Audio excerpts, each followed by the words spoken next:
ബെത്ലഹേമിലെ കാലിത്തൊഴുത്തിൽ ക്രിസ്തു പിറന്നു.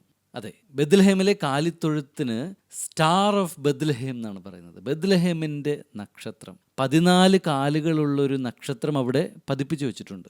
മത്തായിയുടെ സുവിശേഷം 1-ാം അധ്യായത്തിലെ വംശാവലിയിലെ 14 ഗോത്രങ്ങളെയും വംശങ്ങളെയും ഒക്കെയാണത് ഓർമ്മപ്പെടുത്തുന്നത്. ബെത്ലഹേം പാലസ്റ്റൈൻ രാജ്യത്തിൽ പെടുന്ന ഒരു സ്ഥലമാണ്. പാലസ്റ്റൈൻ മുനിസിപ്പാലിറ്റിയുടെ കീഴിലാണ് നേറ്റിവിറ്റി ചേർച്ച് ഉള്ളത്.